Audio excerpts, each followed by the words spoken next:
Hello, আসসালামু আলাইকুম। তোমাদের সবাইকে অদ্ভুত পাঠশালায় স্বাগতম।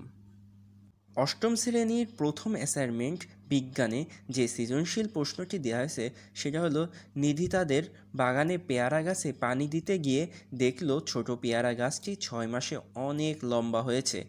সেটার মার কাছে জানলো কোষ বিভাজনের কারণে এমন হয়েছে। পরে মা গাছটি কিছু জৈব সার প্রয়োগ করলো।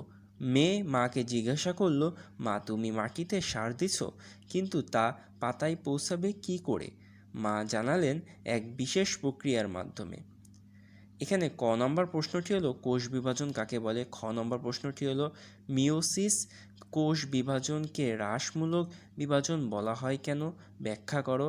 এবং গ নম্বর প্রশ্নটি হলো উদ্দীপকে উল্লেখিত বিভাজন প্রক্রিয়া দীর্ঘস্থায়ী ধাপটি উদ্ভিদের বৃদ্ধিতে কিভাবে ভূমিকা রাখে সেটা ব্যাখ্যা করো। এবং ঘ নম্বর প্রশ্ন হলো মায়ের উত্তরে বলা বিশেষ প্রক্রিয়াটির গুরুত্ব উদ্ভিদের জীবনে কতখানি তা বিশ্লেষণ করো।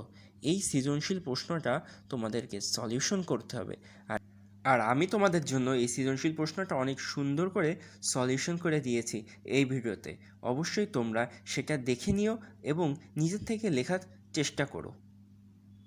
অষ্টম শ্রেণীর সকল বিষয়ের অ্যাসাইনমেন্টের উত্তর পেতে এবং তৃতীয় সপ্তাহের যে অ্যাসাইনমেন্টগুলো থাকবে সেগুলোর উত্তর পেতে অবশ্যই আমাদের এই অদ্ভুত পাঠশালা চ্যানেলটি সাবস্ক্রাইব করো আর পাশে থাকা বেল আইকনটি বাজিয়ে দাও।